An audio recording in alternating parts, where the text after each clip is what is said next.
Excelente, gracias por...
Señor bendiga y les guarde esta noche, mis amados hermanos. Este es tu hermano, Pastor Walter Agosto, pastor de la Congregación Catedral de la Fe en la ciudad de Caguas, Puerto Rico. Y estamos hoy en nuestro programa Discipulado, redescubriendo las enseñanzas del Mesías. Y hemos estado trayendo enseñanzas enfocados en compartir con ustedes el contexto, literalmente el contexto, hermano, del primer siglo, porque estamos estudiando el Nuevo Testamento, y eso es lo que queremos nosotros, cada vez nosotros ser más certeros en estudiar las Escrituras y trascender los prejuicios, trascender las narrativas más comunes, validarlas y redescubrir las enseñanzas de nuestro Mesías. Y hoy, esta noche, hermano, si usted es una persona que le gusta estudiar, esta noche es tu noche. Ahora, me estás escuchando a través de 97.7 FM Nueva Vida, ¿ok? Pero si tú estás en tu casa cómodo y puedes tener acceso a una computadora o tu teléfono, vas a buscarme en Walter Agosto o Pastor Walter Agosto en Facebook, ¿ok? En Facebook, Walter Agosto, Pastor Walter Agosto o Catedral de la Fe. Porque a través de estas tres páginas estoy compartiendo imágenes de este estudio, ¿ok?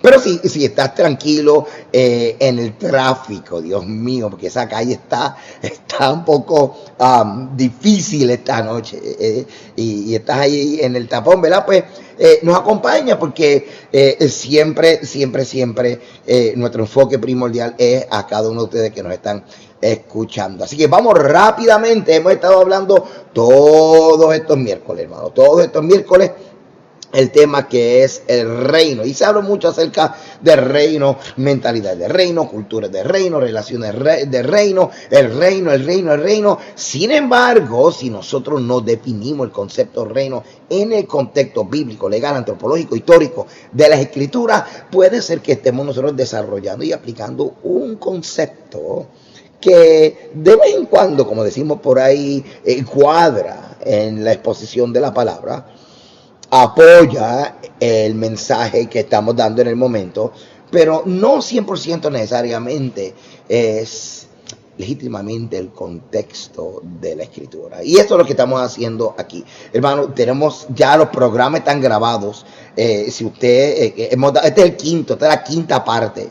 Y si usted quiere escuchar las otras partes, ve a mi página, walteragosto.com, y en el buscador vas a entrar Nueva Vida Radio, y ahí vas a poder escuchar los demás. También tenemos nuestro canal en YouTube, y estamos subiendo material allí, así que estamos educando. Hermano, educando. Acuérdate, hermano, que todos nosotros podemos diferir. No hay pecado diferir. La salvación es por gracia.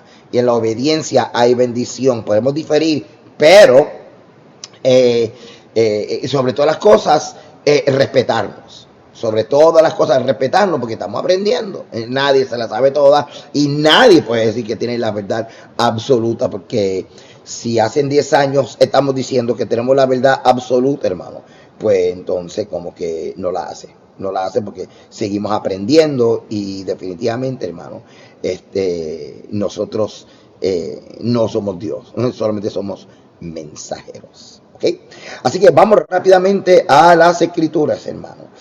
Hoy vamos a estar hablando acerca de qué es el reino, y vamos a estudiar específicamente Mateo capítulo 11, verso 29, y vamos a estar viendo el contexto de llevar mi yugo sobre vosotros y aprended de mí. ¿Ok? Ahora, vamos a redefinir concepto. Desde el entendimiento teológico grecorromano al entendimiento hebraico del primer siglo.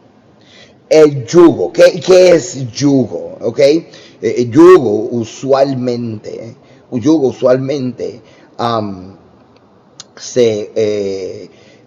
estaba hecho de un cabestro circular de madera que se colocó en el cuello del animal y se acopló a un arado, carro o un vehículo. Entonces, las clavijas, dos a cada lado, con el cuello del animal, entre ellas estaban pegadas al cabestro desde abajo. Entonces, tenía un arnés que rodeaba el cuello del animal desde abajo y estaba sujeta a estas clavijas. Entonces, las partes restantes del arnés estaban conectadas al carro, arado u otro vehículo, ¿verdad? Y estaban conectados al cabestro del yugo. El yugo ordinario fue diseñado para 2 animales, pero los yugos para un solo animal también eran comunes. El yugo entonces era también entonces en las escrituras símbolo de esclavitud en la Biblia, y también se utilizaba para enfatizar el peso de la opresión, y se describe también como hierro. Y la referencia es Deuteronomio capítulo 28, verso 48. También era un símbolo de carga o esclavitud, como cuando se hacía la imposición de impuestos. Y entonces, pues, claro, entonces en el cuadro profético, como en Jeremías capítulo 5, verso 5, estamos viendo entonces que ese yugo, que significaba esclavitud, libertad del yugo, libertad de la opresión, se describía en estas profecías, especialmente en la literatura profética que encontramos en Jeremías capítulo 5. Ahora, aquí es donde vamos, y necesito el enfoque total de cada uno de ustedes. Acuérdense que estamos tratando de entender qué significa esto de que mi yugo es fácil y aprendes de mí, toma mi yugo. Y a veces decimos, pues la carga del Señor es liviana, pero siempre nos quedamos como que en el aire, muchas veces cuando simplemente lanzamos al aire estas explicaciones livianas, ¿verdad? Porque no sabemos el contexto, pero estamos aprendiendo. ¿Qué realmente significa esto? Acuérdate, ¿qué es lo que estoy haciendo ahora mismo? Estoy redefiniendo el concepto yugo desde el entendimiento teológico greco-romano al entendimiento hebraico del primer siglo. Ahora, en la teología rabínica del primer siglo, ahora, y usted dirá, pero pastor, nosotros somos cristianos, yo no tengo nada que ver con los rabinos y las teorías y las perspectivas rabínicas del primer siglo. Bueno, tienes que estudiarla porque el Nuevo Testamento, en hebreo Brit Hadashah, literalmente, hermano. El contexto es el pensamiento rabínico del primer siglo, especialmente el de los fariseos, y si no lo estudiamos, no lo entendemos, jamás vamos a poder realmente, hermano, dar en el blanco a la hora de entender la Escritura, especialmente el Nuevo Testamento, que recoge la mentalidad religiosa, político-social del primer siglo. ¿Okay? En la teología rabínica del primer siglo, el yugo lo vamos a ver como una metáfora sumamente importante. Es el símbolo del servicio y la servidumbre, de acuerdo con el principio de que el judío debe estar libre de la servidumbre al hombre para dedicarse al servicio de Dios. El yugo del reino del hombre, en contraste con el yugo del reino de los cielos. Y acuérdate, hermano, cuando estábamos enseñando en la clase pasada y la anterior, habíamos enseñado que el reino de los cielos es igual que el reino de Dios. Una de las cosas que estaba ocurriendo en el primer siglo, que una interpretación rabínica del mandamiento de no tomar el nombre de Dios en vano, se llevó a la aplicación siguiente, de que si no sabían pronunciarlo correctamente, no lo podían decir. La otra teoría es que simplemente era el nombre sagrado y no se debía mencionar. Se reservó el nombre del Eterno, que en hebreo es Yud Hei Vav Hei, de donde sacamos el nombre Yahweh o Yahvé o Jehová en algunas traducciones. Pero entonces esa interpretación llevó a muchas controversias, especialmente de los esenios y demás. Ahora, se reservó en el tiempo, dentro del protocolo del templo, específicamente también en Yom Kippur, y a veces en lo que llamamos la ofrenda o el sacrificio tamir, que luego algún día se lo voy a estar enseñando, el poder pronunciar el nombre, especialmente en el día de Yom Kippur, que es el día de expiación. Pero el resto del tiempo había una prohibición religiosa basada en la interpretación rabínica de no tomar el nombre del Señor en vano. Así que se comenzó a sustituir nombres como Hashem, el nombre, o como Eloheinu, o simplemente el Eterno. Y bien interesante, para referirse al reino de Dios, por no decir el reino de Dios o el reino de Yud-Heh-Vav-Heh, de Yahweh, de Jehová, se comenzó a enseñar que por respeto y por lo que es la aplicación correcta en guardar el mandamiento de no profanar el nombre del Eterno, era propio decir reino de los cielos. Así que reino de los cielos y reino de Dios era lo mismo. Si usted no entiende esto, usted va a tratar de enseñar que el reino de los cielos es una cosa y el reino de Dios es otra. Y algunos pues interpretan que el reino de los cielos es el cielo y el reino de Dios es aquí en la tierra, pero puedes traer esa interpretación hasta que estudies el primer siglo y el pensamiento religioso del primer siglo, que establecía lo que es la nomenclatura religiosa, cómo hablar, qué palabras decir, qué palabras no decir en el entorno religioso de Judea y de Jerusalén. Esto es bien importante. Contexto, sobre todo contexto. Ahora bien, la doctrina de el yugo comenzó a construirse desde la aplicación natural del yugo, que unía a estos dos animales y los conectaba a una carreta, ¿ok? Y existe una literatura judía llamado el Talmud, y dentro de la Mishnah, y dentro vemos lo que se llama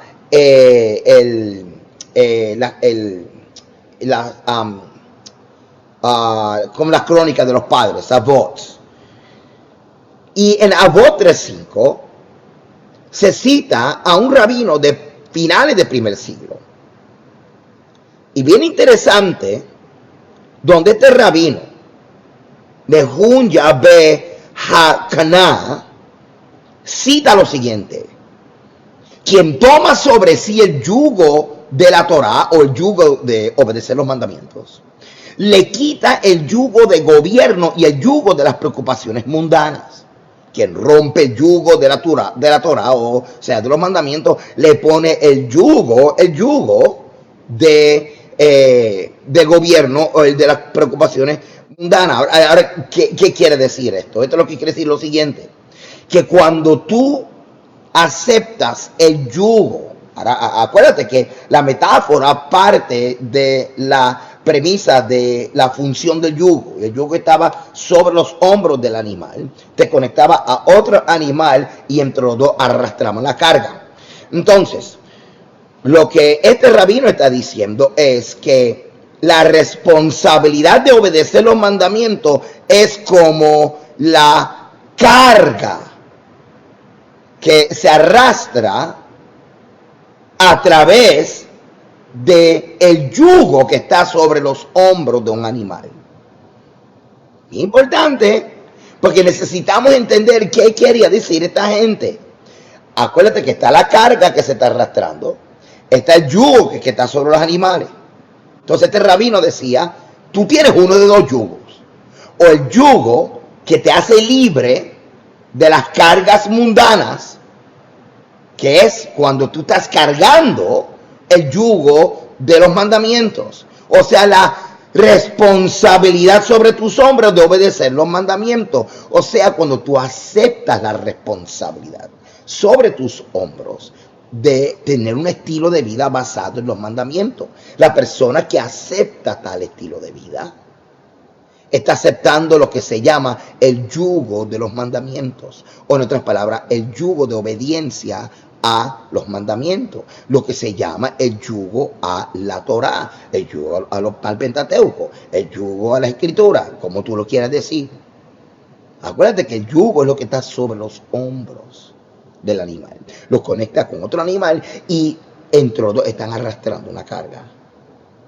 Ahora, continuemos construyendo esta explicación del yugo, que va desde la función con los animales hasta la aplicación en la teología de primer siglo, un entendimiento hebraico explicado por los rabinos. Y es importante porque si nosotros conocemos y entendemos esto, vamos a entender qué quería decir nuestro Señor.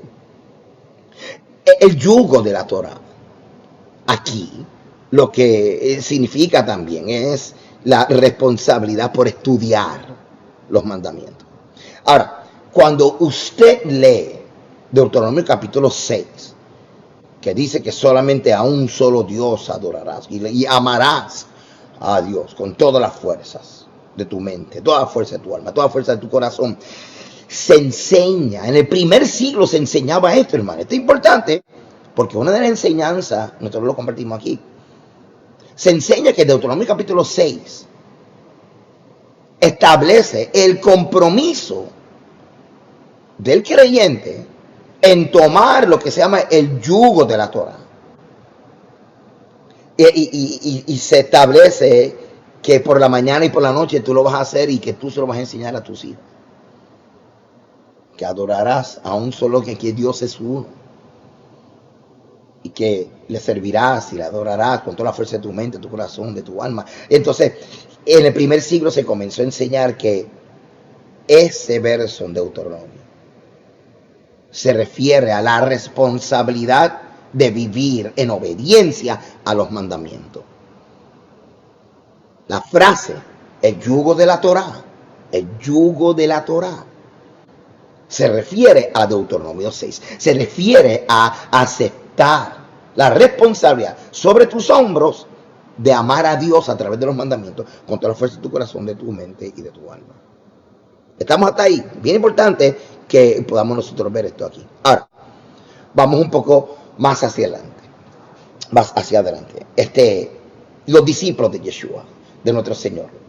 Durante la vida de Yeshua hubo 4 cosas que cualquier discípulo hizo cuando seguía a un rabino en particular. Número 1, se memorizaba las palabras de su maestro. Número 2, adoptaban la interpretación de la escritura de su maestro. Número 3, imitaban el modelo del ministerio del maestro, o sea que administraban el ministerio como su maestro. Y número 4, multiplicaban su enseñanza en otros discípulos, o sea, se duplicaban. Esto es importante, hermano. Se memorizaban las palabras de su maestro, adoptaron las enseñanzas, la interpretación de su maestro. Desarrollaban su propio ministerio, la misma estructura de su maestro, y se duplicaban en otros. Ahora, en la época de Yeshua, entonces, primer siglo, tomar el yugo de tu rabino reflejaba la intención de un discípulo y su adhesión a la interpretación y aplicación de las escrituras del Antiguo Testamento, de la Torá, o la Torá de su rabino, como su rabino enseñaba la Torá. Así que esto es bien importante, la identificación del rabino que siguió un discípulo fue fácil. El discípulo simplemente adoptaba la interpretación de su rabino y ya está. Interpretaba la escritura como su rabino se lo interpretaba. Esto fue cierto para los discípulos de Yeshua, como en el primer siglo los discípulos de Hillel, los discípulos de Shammai, los discípulos luego de Gamaliel y todos los demás discípulos que estaban bajo maestros del primer siglo. Y fue la misma regla de los discípulos de nuestro Señor Jesucristo, de Yeshua HaMashiach. Fíjate qué interesante. En Hechos capítulo 1, verso 1. Lo que estamos viendo aquí es 10 días antes del día de Pentecostés. En el primer tratado, oh Teófilo, hablé acerca de todas las cosas que Jesús comenzó a hacer y enseñar hasta el día en que fue recibido arriba, después de haber dado mandamientos por el Espíritu Santo a los apóstoles que había escogido, a quienes también después de haber padecido se presentó vivo con muchas pruebas indubitables, apareciéndole durante 40 días, hablando acerca del reino de Dios o el reino de los cielos, que es lo mismo.